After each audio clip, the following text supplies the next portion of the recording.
અંતિમ સવાર 31 ઓક્ટોબર 1984 દિલ્હીની સવાર સામાન્ય દિવસ જેવી જ હતી. સૂર્ય ઉગ્યો હતો અને લોકો પોતાના રોજિંદા કામમાં વ્યસ્ત હતા. પરંતુ ભારતની પ્રધાનમંત્રી ઇન્દિરા ગાંધી માટે આ દિવસ અલગ હતો. તે દિવસે તેમને એક ડોક્યુમેન્ટરી માટે ઇન્ટરવ્યૂ આપવાનું હતું.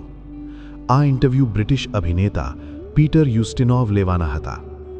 ઇન્ટરવ્યૂ માટેનું સ્થળ હતું તેમના નિવાસસ્થાનની બાજુમાં આવેલું ઓફિસ. સ્થળ હતું 1 સફદરજંગ રોડ, નવી દિલ્હી. સામાન્ય દિવસ જેવી શરૂઆત. સવારના લગભગ 9 વાગ્યાનો સમય હતો. ઇન્દિરા ગાંધીએ ઓરેન્જ રંગની સાડી પહેરી હતી. તેમની સાથે કેટલાક સહાયક અને સુરક્ષા અધિકારીઓ પણ હતા.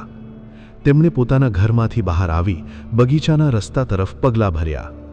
આ રસ્તો તેમને સીધો ઇન્ટરવ્યૂના સ્થળ સુધી લઈ જતો હતો. ઘાતક ક્ષણ. જ્યારે તેઓ આ રસ્તા પરથી પસાર થઈ રહ્યા હતા ત્યારે તેમની સામે ઊભા હતા 2 સુરક્ષા ગાર્ડ. તેમના નામ હતા બિયંત સિંઘ અને સતવંત સિંઘ. બંને તેમની સુરક્ષા ટીમનો ભાગ હતા. અચાનક બિયંત સિંઘે પોતાની રિવોલ્વર બહાર કાઢી અને ઇન્દિરા ગાંધી પર ગોળી ચલાવી. પ્રથમ 3 ગોળીઓ તેમના શરીરમાં લાગી. આ ઘટના એટલી અચાનક બની કે આસપાસ ઊભેલા લોકો સમજી પણ ના શક્યા કે શું થઈ રહ્યું છે. જ્યારે ઇન્દિરા ગાંધી જમીન પર પડી ગઈ ત્યારે સતવંત સિંઘે પોતાની સ્ટેન ગન બહાર કાઢી અને સતત ગોળીબાર શરૂ કરી દીધો. થોડા જ સેકન્ડમાં લગભગ 25થી 30 ગોળીઓ ફાયર થઈ. આ ઘટના માત્ર થોડા જ પળોમાં બની ગઈ. ભારતની પ્રધાનમંત્રી હવે ગંભીર રીતે ઘાયલ થઈ ચૂકી હતી. ગોળીબાર પછી બિયંત સિંઘે પોતાના હથિયાર નીચે મૂકી દીધા અને આસપાસ ઊભેલા સુરક્ષા અધિકારીઓને કહ્યું, મેં જે કરવું હતું તે કરી દીધું. થોડી જ પળોમાં અન્ય સુરક્ષા દળોએ બંને ગાર્ડને પકડી લીધા. પરિસ્થિતિ ખૂબ જ તણાવપૂર્ણ બની ગઈ. આ દરમિયાન ઇન્દિરા ગાંધીને તરત જ કારમાં બેસાડવામાં આવી. ઘાયલ હાલતમાં તેમને તરત જ લઈ જવાયા all India institute of medical sciences, જે દિલ્હીની સૌથી મોટી હોસ્પિટલોમાંથી એક છે. કાર ખૂબ ઝડપથી હોસ્પિટલ તરફ દોડી રહી હતી.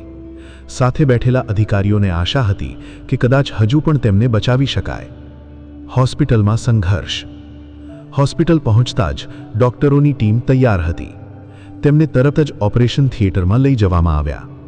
ઘણા કલાકો સુધી ડોક્ટરો તેમને બચાવવાનો પ્રયાસ કરતા રહ્યા. પરંતુ ગોળીઓના કારણે શરીરને ખૂબ જ ગંભીર નુકસાન થયું હતું.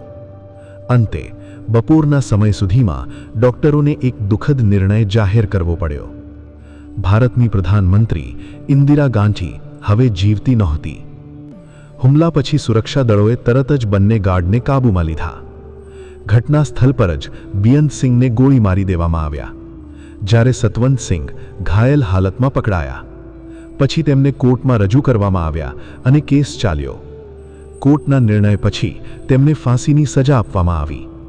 સમાચાર ફેલાતા જ જ્યારે આ સમાચાર દેશભરમાં ફેલાયા ત્યારે આખું ભારત શોકમાં ડૂબી ગયું. ટેલિવિઝન અને રેડિયો પર સતત સમાચાર ચાલી રહ્યા હતા.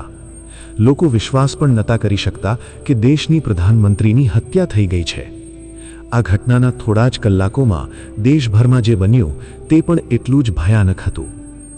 આગળના ભાગમાં આપણે જાણીશું દેશભરમાં કેવી રીતે હિંસા ફાટી નીકળી, હજારો લોકો કેમ મૃત્યુ પામ્યા અને કેવી રીતે રાજીવ ગાંધી ભારતના નવા પ્રધાનમંત્રી બન્યા. આ બધું આવશે પાર્ટ 4 અંતિમ ભાગમાં.